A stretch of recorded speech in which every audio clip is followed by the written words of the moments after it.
রহমতের কুদরতি নজরে দিয়া তোমার বান্দাদের কাকুতি মিনতি আর চোখের পানির দিকে তাকিয়ে আমার সোনার বাংলাদেশকে তুমি বরকত দিয়ে ভরপুর করে দাও।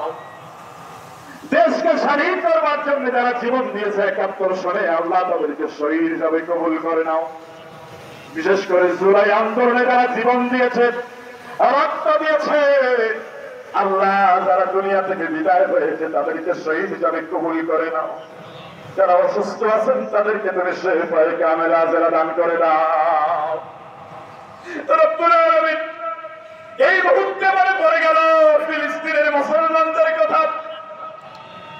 আল্লাহ, আমরা যখন কেনাকাটা নিয়ে ব্যস্ত, আমরা যখন পোলাও বিরিয়ানি সেবাই খাওয়া নিয়ে ব্যস্ত, তখন তারা টেনশনে আছে কখন তাদের উপরে হামলা হয়, তারা দুনিয়া থেকে বিদায় হয়ে থাকে। হাজার হাজার মাইল দূর থেকে দোয়া করা ছাড়া এই মুহূর্তে আমাদের আর কিছু নাই। আল্লাহ, আমরা মুসলিম হিসাবে তাদের জন্য দোয়া করি। আল্লাহ, বদরের মুসলমানদেরকে তুমি যেমন হেফাজত করেছো, আল্লাহ আমার ফিলিস্তিনের মুসলমানদেরকে তুমি সেভাবে হেফাজত করো। গোটা পৃথিবীর মুসলমানদের উপরে তুমি তোমার রহমত নাযিল করে দাও। রব্বুল আলামিন কাফের মুশরিকদের অন্তরে তুমি হেদায়েতের নূর ঢেলে দাও। মানুষ যদি ভুল হবে এটাই স্বাভাবিক। আল্লাহ, নামাজের ভিতরে, কুরআনের ভিতরে, বক্তব্যের ভিতরে থাকি তোমার বান্দার স্মৃতি থেকে বিদায় দাও। আল্লাহ, ভালো কথা যেগুলি আলোচনা হয়েছে সে আলোচনাগুলি আমল করার তৌফিক দাও। যে সমস্ত কবুল করো, সবাইকে নেক দান করে দাও। রব্বুল আলামিন সমস্ত যারা অসুস্থ আছেন তাদেরকে তুমি সুস্থতা দান করে দাও।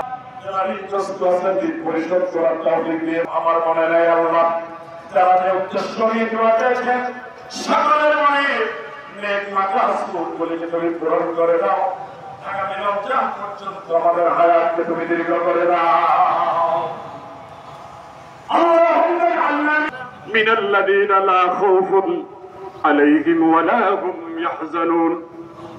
আল্লাহুম্মা রাব্বিরহামহুমা কামা রাব্বায়ানি সগীরা। والحمد لله رب العالمين واجعل آخر إله إلا الله محمد رسول الله صلى الله عليه وسلم. السلام عليكم ورحمة الله وبركاته.